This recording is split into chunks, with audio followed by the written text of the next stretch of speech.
भोंदू अशोक खरातची नवी modus operandi आता समोर आलेली आहे। लोकांना फसवण्यासाठी खरातनं अनेक गोष्टी केल्या होत्या। त्यानं कोल्ड रीडिंग आणि हॉट रीडिंग सारख्या तंत्राचा वापर केल्याचं समोर येतंय।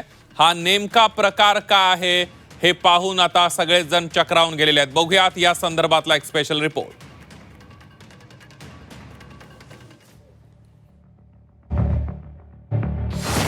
कोल्ड रीडिंग, हॉट रीडिंग आणि 5 मिनिटात भविष्य।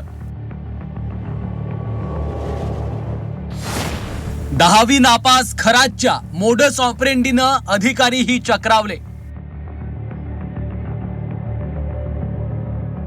असंख्य महिलांचं आयुष्य बर्बाद करणाऱ्या लिंग पिसाट अशोक खरातचे नवनवे कारनामे रोजच समोर येत आहेत। त्यामुळे एकच खळबळ उडाली आहे।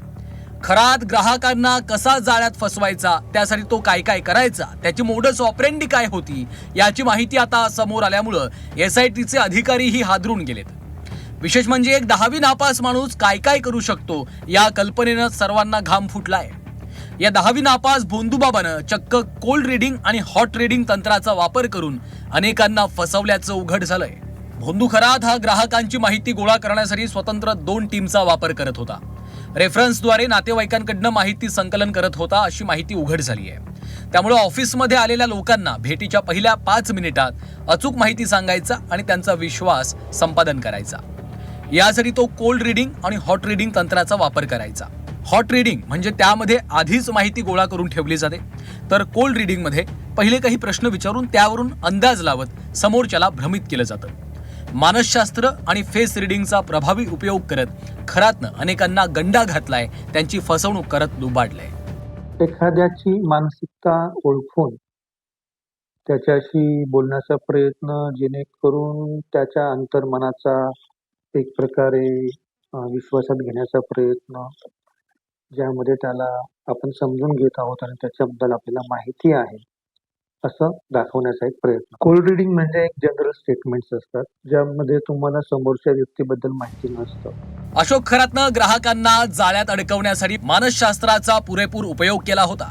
लोकांच्या समस्या तो आधीच माहिती करून घ्यायचा, त्यांची माहिती आधीच घेऊन तीच माहिती तो ग्राहकांना सांगून दैवी शक्तीनं माहिती मिळवल्याचा दावा करायचा। त्यामुळे ग्राहकाची त्याच्यावर श्रद्धा बसायची आणि ते त्याच्या जाळ्यात अडकायचे। भोंदूबाबा अशोक खरातनं अनेक महिलांना, त्यातही उच्चपदस्थ अधिकाऱ्यांचाही समावेश आहे, भविष्य सांगण्याच्या नावाखाली लैंगिक आणि आर्थिक फसवणूक केली आहे। एसआयटी तपास करत असून त्याचे फसवणुकीचं तंत्र उघड झालं। कोल्ड आणि हॉट रीडिंगचा वापर करत त्यानं लोकांचा विश्वास संपादन करून त्यांना लुटलं। त्याच्या अमानवीय कृत्यामुळे पोलिसही थक्क झालेत। दरम्यान शेकडो महिलांचं लैंगिक शोषण करण्याचा आरोप असलेला भोंदू खरात याची HIV टेस्टही करण्यात आली आहे। त्याचे रिपोर्ट समोर आले असून त्याची टेस्ट निगेटिव्ह आली आहे। मात्र एक 10वी नापास भोंदूबाबा उच्च शिक्षित लोकांना कसा गंडवू शकतो हेच यातून स्पष्ट होत आहे। योगेश खरे, झी 24 तास, नाशिक।